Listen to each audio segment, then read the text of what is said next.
Global happenings today. We communicate. We analyze global news. Fresh crisis is brewing in the National Assembly right now, both red and green house, over the issue of 3 million naira bribe for bill allegation. And interestingly, this is not something that is coming from an outsider.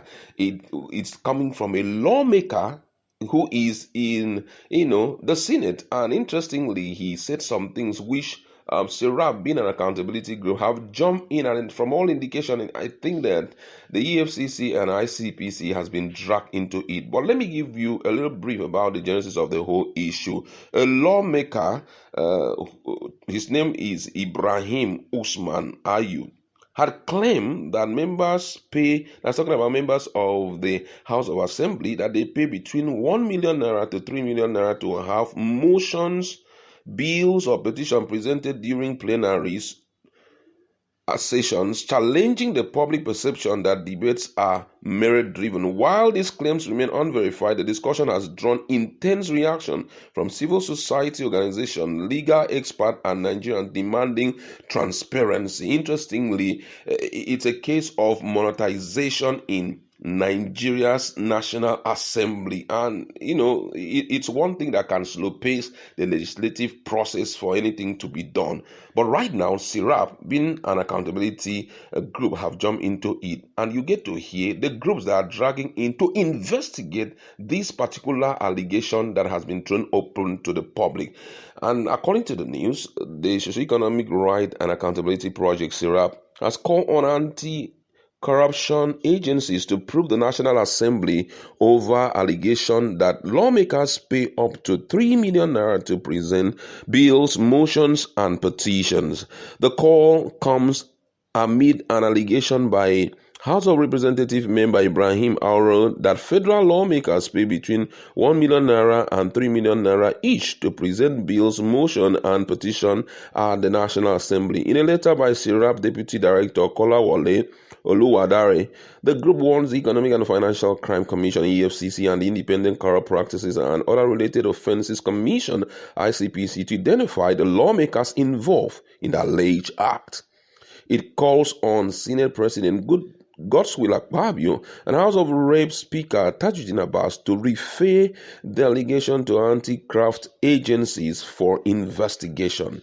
According to SERAP, they say that the allegation that lawmakers pay bribes to present motion, bills, and proposals at the National Assembly are a grave violation of the public trust and constitutional oath of office by lawmakers. They went further to say that lawmakers should not have to pay bribes to present motions and bills at the National Assembly. Bribery should never have any influence in the exercise of legislative duties or running of the National Assembly. SERAP argued that the allegation that lawmakers are paying up to 3 million naira as bribe in exchange for presenting motions and bills makes a mockery of lawmaking and legislative powers under Section 4 of the Nigerian Constitution 1999 as amended. The group warned that if the National Assembly leadership fails to act within 7 days, it will consider legal action to compel compliance in the public interest.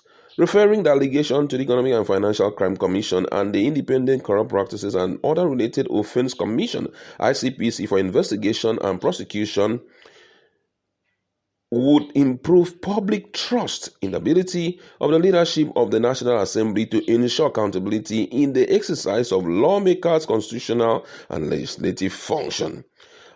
Auru had alleged that you have to pay from 3 million naira, 2 million naira, 1 million naira to present a bill, and after you present the bill, you must follow up by lobbying the whole 360 members of the House of Representatives to accept the bill. And I must say, this is quite shocking, being that it's coming from an insider. Now, the big question is, EFCC being dragged into this whole thing. Will this man be ready to speak up, again? Because according to the information made available, we are told that he actually said this in Hausa language. So nobody can really tell what it was, in all of this stuff. My colleagues in the House, and we just want to talk about it. The legislative process is now something that is monetized.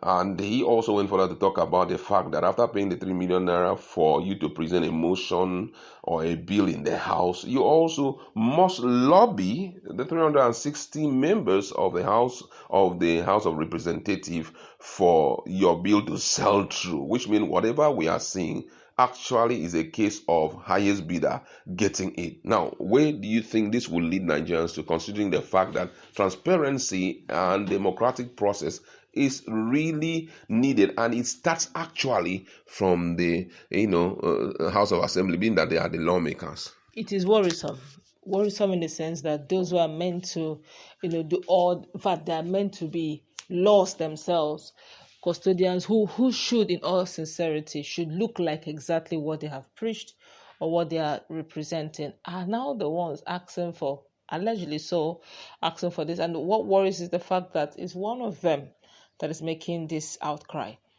But it's unique in the sense that I see one of the reasons why we keep demanding, that they should keep changing hands in that house.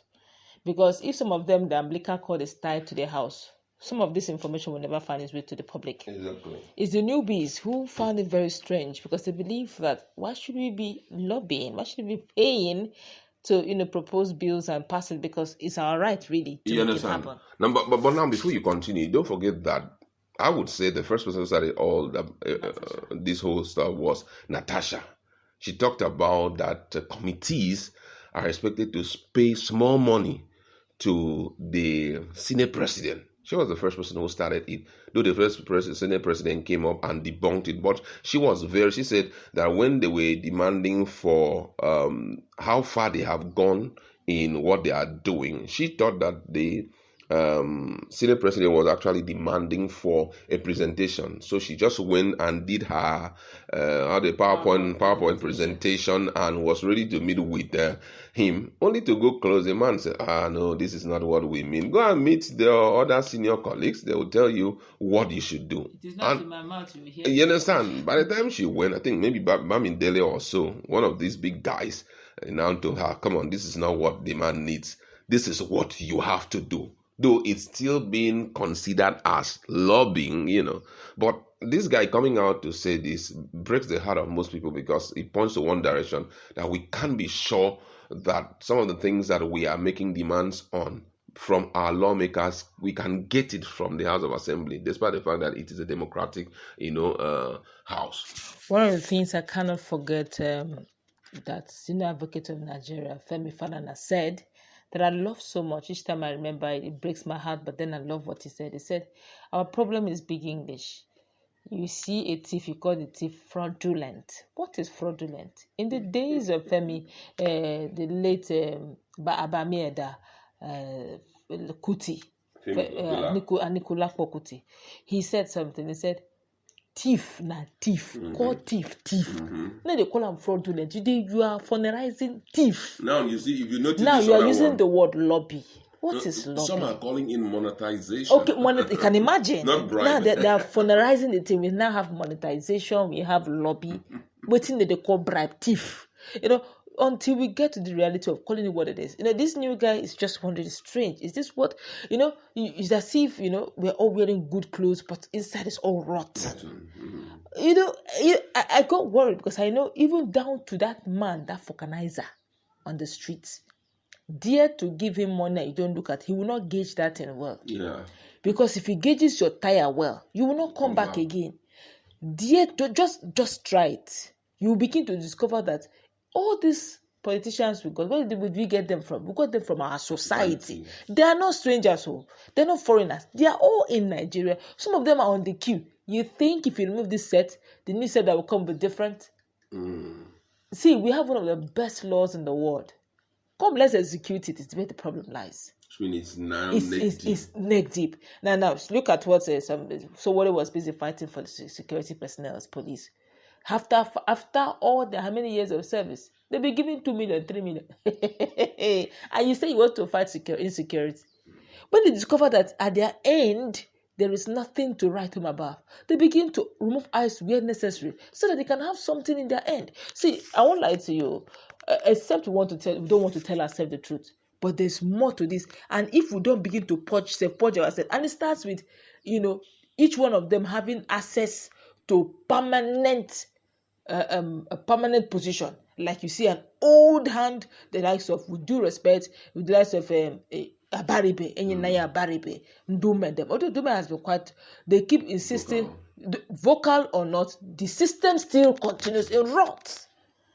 There needs to be some sort of change, and it needs to start from the top. Imagine someone like Peter Obi being at the top. Oh, like the Senate president. Maybe there's someone like Saraki being in the Senate president. Do you understand? I think this thing in the top has a lot of influence. We've not gotten it this bad in corruption. Never. This is the height of corruption. This is the height. You begin to someone who is still is in second year of his first term. They say, we have endorsed you. Oh, the man, our president, when we looked around and saw what you said, and we just saw, and all of us in the Senate have endorsed you. Come on. Are you the one endorsing, or is it Nigerians that we endorse him? A whole lot of things are just not right. And it all boils down to corruption. And the truth is, they'll look you in the face and tell you what you want to hear. And they can tell you, go to court. All right, let's leave it there. What's your standpoint on this whole monetization of legislative process, which has been made public by